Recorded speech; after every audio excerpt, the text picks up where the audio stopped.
규제 사각지대에 있는 외국인의 부동산 쇼핑이 여전하죠. 막대한 대출을 끌어다 마구잡이식 투기를 하다 보니까 집값 상승의 주요 원인이 되기도 합니다. 투기를 막기 위한 법안이 발의되고 있지만 국가 분쟁의 소지가 있어 쉽지가 않은데요. 새 정부가 투기 규제를 예고한 만큼 관련 논의가 그 물살을 탈 전망입니다. 박수영 기자입니다. 최근 캐나다는 2년 동안 외국인의 주택 매수를 금지하기로 했습니다. 중국과 러시아 등 부동산 큰손들이 현지 부동산을 싹쓸이하면서 지난 2년 동안 주택값이 50%나 급등하자 내린 조치입니다. 국내 상황은 어떨까요?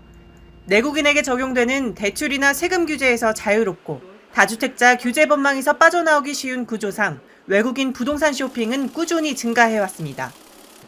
지난해 하반기부터 부동산 경기가 주춤하며 거래량이 잠잠해지긴 했지만 외국인 아파트 취득 규모는 매년 꾸준히 늘어나고 있습니다. 특히 80에서 90%, 많게는 100%에 달하는 대출을 통해 마구잡이식으로 부동산 쇼핑에 나서는 중국인이 매년 늘어나는 상황. 중국인의 국내 토지 보유는 현 정부 들어 2배 이상 늘어난 것으로 나타났습니다.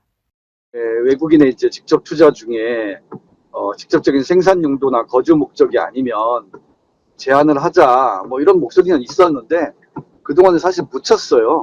이번 기회에 다시 또 그런 걸 논의를 해서 정치권에선 외국인 주택 거래에 대한 취득세와 양도소득세 등을 물리는 세금 강화 법안을 추진했지만 국제법상 상호주의 원칙에 어긋날 수 있어 국회 문턱을 넘지 못한 상황입니다.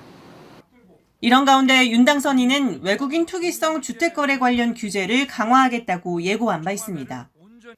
외국인 주택 보유 통계를 지역, 용도, 유형별로 만들고 비거주 외국인에 대한 주택거래 허가제를 도입해 외국인 부동산 투기를 단속하겠다는 겁니다.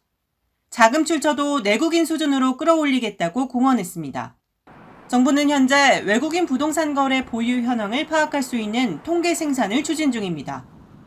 새 정부 출범 이후 제도 보완과 법 개정을 위한 논의에 탄력이 붙을 수 있을지 주목됩니다. 머니투데이 방송 박수연입니다.